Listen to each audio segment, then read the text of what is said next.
Now we're going to finish exactly what we started. We'll complete the process the right way, by the book. We'll follow our precedents, our laws, and our Constitution to the letter. We will certify the winner of the 2020 presidential election. Criminal behavior will never dominate the United States Congress. This institution is resilient. Our democratic republic is strong. The American people deserve nothing less.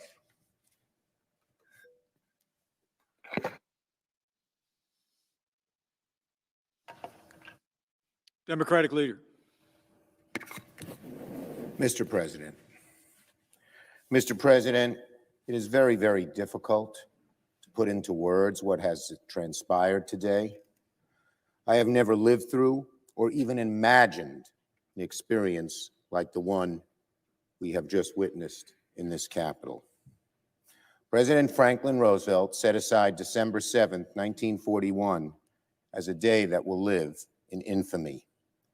Unfortunately, we can now add January 6th, 2021, to that very short list of dates in American history that will live forever in infamy. This temple to democracy was desecrated, its windows smashed, our offices vandalized. The world saw Americans' elected officials hurriedly ushered out because they were in harm's way. The House and Senate floors were places of shelter until the evacuation was ordered, leaving rioters to stalk these hallowed halls. Lawmakers and our staffs, average citizens who love their country, serve it every day, feared for their lives. I understand that one woman was shot and tragically lost her life. We mourn her and feel for her friends and family. These images were projected to the world. Foreign embassies cabled home their home capitals to report the harrowing scenes at the very heart of our democracy. This will be a stain on our country, not so easily washed away. The final, terrible, indelible legacy of the 45th President of the United States, undoubtedly our worst. I want to be very clear. Those who perform these reprehensible acts cannot be called protesters.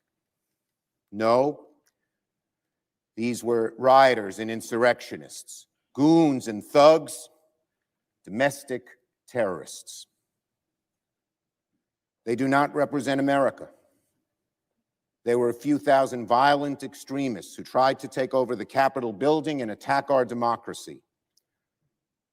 They must and should be prosecuted to the full extent of the law, hopefully by this administration, if not, certainly by the next. They should be provided no leniency. I want to thank the many of the Capitol Hill Police and Secret Service and local police who kept us safe today and worked to clear the Capitol and return it to its rightful owners and its rightful purpose. I want to thank the leaders, Democrat and Republican, House and Senate. It was Speaker Pelosi, Leader McConnell, Leader McCarthy, and myself who came together and decided that these thugs would not succeed, that we would finish the work of that our Constitution requires us to complete in the very legislative chambers of the House and Senate that were desecrated, but we know always belong to the people and do again tonight. But make no mistake, my friends, today's events did not happen spontaneously. The president who promoted conspiracy theories that motivated these thugs, the president who exhorted them to come to our nation's capital, egged them on.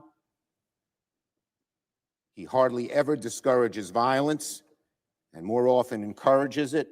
This president bears a great deal of the blame. This mob was in good part President Trump's doing, incited by his words, his lies. This violence, in good part, his responsibility, his everlasting shame. Today's events certainly would not have happened without him. Now, January 6th will go down as one of the darkest days in recent American history. A final warning to our nation about the consequences of a demagogic president, the people who enable him, the captive media that parrots his lies, and the people who follow him as he attempts to push America to the brink of ruin.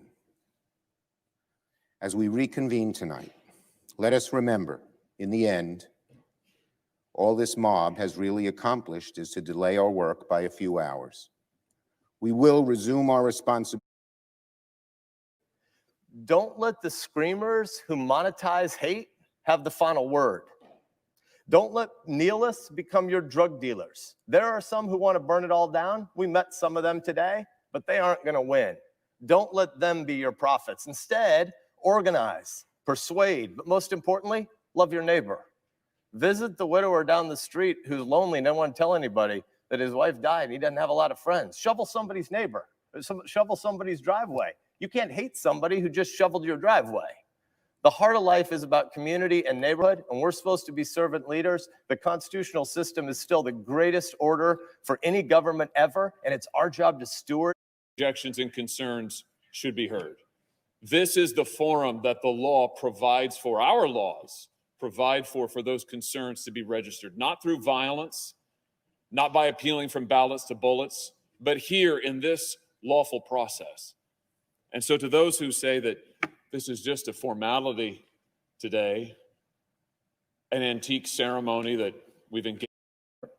And I know all of my colleagues would have appreciated that greatly. But I felt it was necessary to speak because I want the American people, particularly my constituents in Ohio, to see that we will not be intimidated, that we will not be disrupted from our work, that here of America.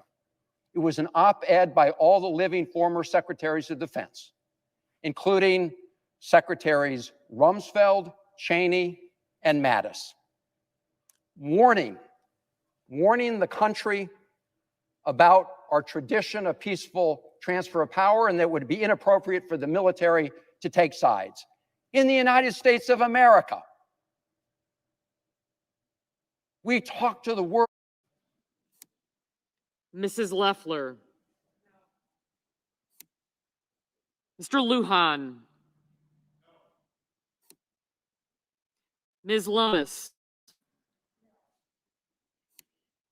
Mr. Manchin. Mr. Markey. Mr. Marshall. Mr. McConnell. Mr. Menendez. Mr. Merkley. Mr. Moran. Ms. Murkowski.